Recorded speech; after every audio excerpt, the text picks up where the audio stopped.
Hello, and welcome back to Bedtime Stories with me, Relentless Positivity, otherwise known as Dr. Somnolent. I hope you're resting comfortably and ready to drift off to sleep.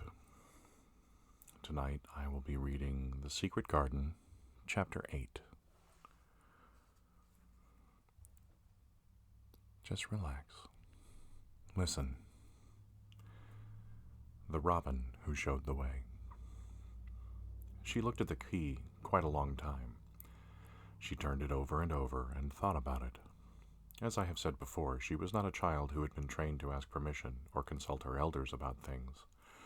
All she thought about the key was that if it was the key to the closed garden, and she could find out where the door was, she could perhaps open it and see what was inside the walls, and what had happened to the old rose trees. It was because it had been shut up so long that she wanted to see it. It seemed as if it must be different from other places, and that something strange must have happened to it during 10 years. Besides that, if she liked it, she could go into it every day and shut the door behind her, and she could make up some play of her own and play it quite alone, because nobody would ever know where she was, but would think the door was still locked and the key buried in the earth. The thought of that pleased her very much. Living, as it were, all by herself in a house with 100 mysteriously closed rooms, and having nothing whatever to do to amuse herself, had set her inactive brain to working and was actually awakening her imagination. There is no doubt that the fresh, strong, pure air from the moor had a great deal to do with it. Just as it had given her an appetite, and fighting with the wind had stirred her blood, so the same things had stirred her mind. In India, she had always been too hot and languid and weak to care much about anything, but in this place she was beginning to care and to want to do new things. Already she felt less contrary, though she did not know why. She put the key in her pocket and walked up and down her walk. No one but herself ever seemed to come there, so she could walk slowly and look at the wall, or rather at the ivy growing on it. The ivy was the baffling thing. Howsoever carefully she looked, she could see nothing but thickly growing, glossy, dark green leaves.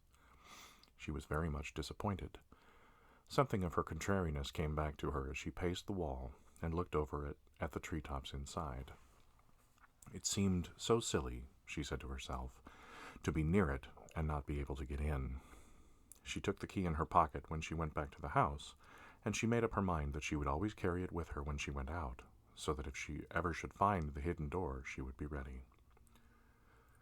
Mrs. Medlock had allowed Martha to sleep all nights at the cottage, but she was back at her work in the morning, with cheeks redder than ever and in the best of spirits. "I get up at 4 o'clock," she said. It was pretty on the moor, with the birds getting up and the rabbits scampering about and the sun rising. I didn't walk all the way. A man gave me a ride in his cart, and I did enjoy myself. She was full of stories of the delights of her day out. Her mother had been glad to see her, and they got the baking and washing all out of the way. She had even made each of the children a dough cake with a bit of brown sugar in it. I had 'em all piping hot when they came in from playing on the moor, and the cottage all smelled so nice, clean hot bacon, and there was a good fire, and they just shouted for joy. Our Dickon, he said, our cottage was good enough for a king to live in. In the evening they had all sat around the fire, and Martha and her mother had sewed patches on torn clothes and mended stockings, and Martha had told them about the little girl who had come from India, and who had been waited on all her life by what Martha called blacks, until she didn't know how to put on her own stockings. They did like to hear about you," said Martha. "They wanted to know about the blacks and the ship you came in. I couldn't tell them enough." Mary reflected a little. "I'll tell you a great deal more about your before your next day out," she said, "so that you will have more to talk about. I dare say they would like to hear about riding on elephants and camels, and about the officers going to hunt tigers." "My word!" cried delighted Martha. "It would set 'em clean off their heads. Would you really do that, miss? It'd be the same as a wild beast show, like we heard they had in York once." "India is quite different from Yorkshire," Mary said slowly, as she thought the matter over. "I never thought of that. Did Dickon and your mother like to hear you talk about me?" "Why, our Dickon's eyes nearly started out of his head, they got that round," answered Martha. "But mother, she was put out about your seeming to be all by yourself, like. She said, hasn't Mrs. Craven got no governess for her, nor no nurse? And I said, no, he hasn't. Though Mrs. Medlock said he will when he thinks of it, but she says he mayn't think of it for 2 or 3 years. I don't want a governess, said Mary sharply. But Mother says you ought to be learning your book by this time, and you ought to have a woman to look after you. And she says, now, Martha, you must think how you'd feel yourself in a big place like that, wandering all about all alone, no mother. You do your best to cheer her up, she says. And I said I would. Mary gave her a long, steady look. You do cheer me up, she said. I like to hear you talk. Presently Martha went out of the room and came back with something held in her hands under her apron. What do you think? She said with a cheerful grin. I've brought you a present. A present? Exclaimed Mary. How could a cottage full of 14 hungry people give anyone a present? A man was driving across the moor peddling, Martha explained, and he stopped his cart at our door. He had pots and pans and odds and ends, but Mother had no money to buy anything. Just as he was going away, our Elizabeth Allen called out, Mother, he's got skipping ropes with red and blue handles. And Mother calls out, she quite sudden, Here, stop, mister, how much are they? And he says, 2pence. And Mother, she began fumbling in her pocket, and she says to me, Martha, that's brought me thy wages like a good lass, and I've got 4 places to put every penny, but I'm just going to take 2pence out of it to buy that child a skipping rope. And she bought one, and here it is. She brought it out from under her apron and exhibited it quite proudly. It was a strong, slender rope with a striped red and blue handle at each end, but Mary Lennox had never had a skipping rope before. She gazed at it with a mystified expression. What is it for? She asked curiously. For? Cried out Martha. Does that mean they've got not skipping ropes in India, for all they've got elephants and tigers and camels? No wonder most of 'em's like that. That's what it's for. Just watch me.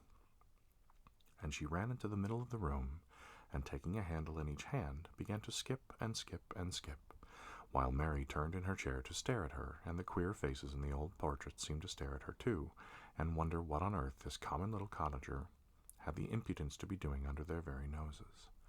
But Martha did not even see them. The interest and curiosity in Mistress Mary's face delighted her, and she went on skipping and counting as she skipped until she reached 100.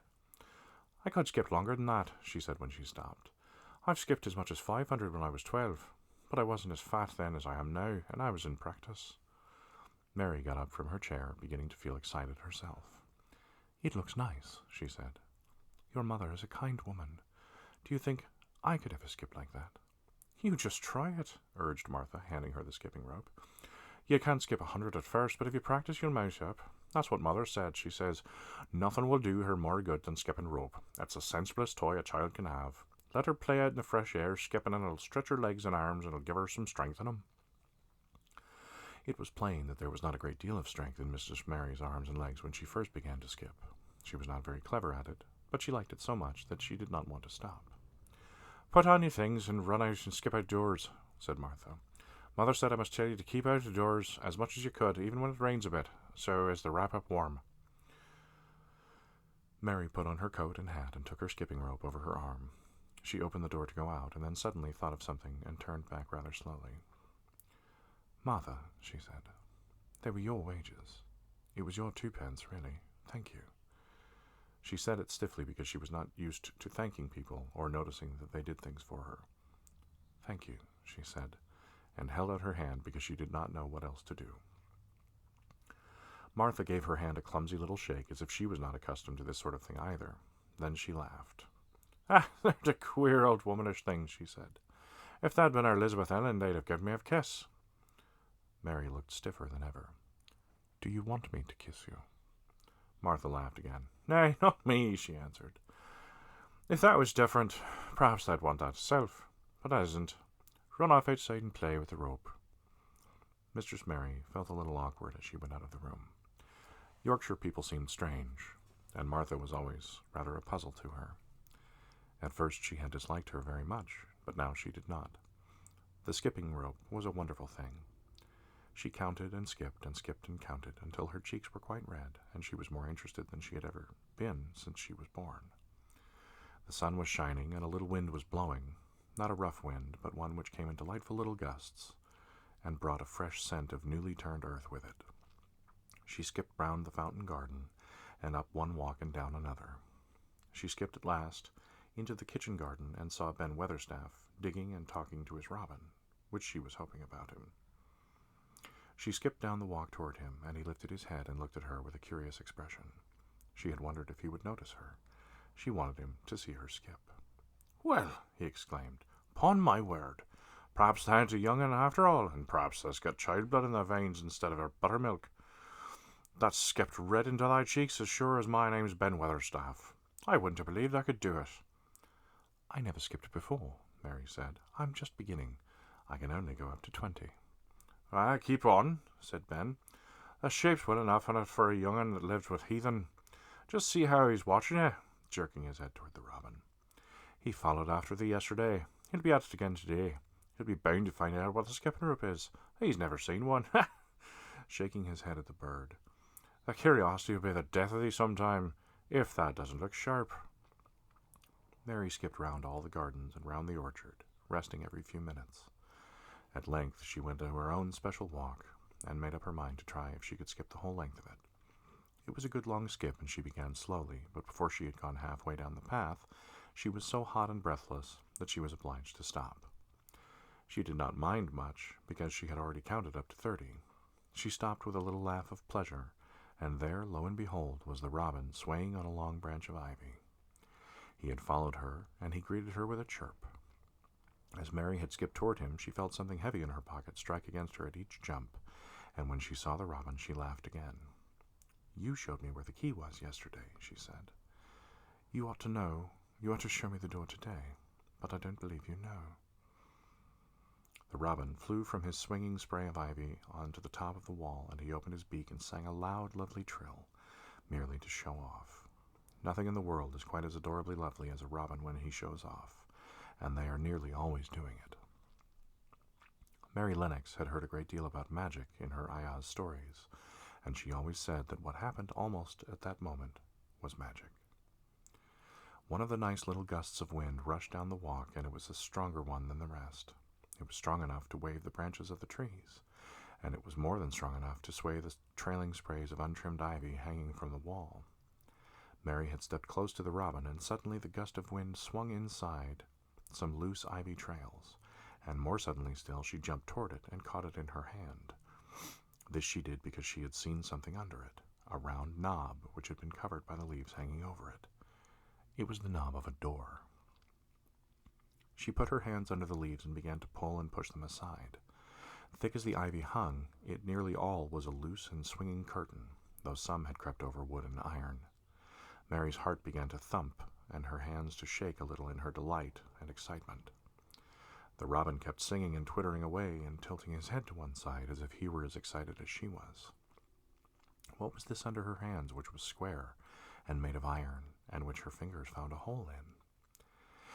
It was the lock of the door which had closed 10 years before, and she put her hand in her pocket, drew out the key, and found it fitted the keyhole. She put the key in and turned it. It took 2 hands to do it, but it did turn. And then she took a long breath and looked up behind her, up the long walk to see if anyone was coming. No one was coming. No one ever did come, it seemed, and she took another long breath, because she could not help it, and she held back the swinging curtain of ivy and pushed back the door, which opened slowly, slowly. Then she slipped through it and shut it behind her and stood with her back against it, looking about her and breathing quite fast with excitement and wonder and delight. She was standing inside the secret garden. That seems like a good place to stop. I hope you have enjoyed tonight's chapter, and I hope you sleep well. Until next time.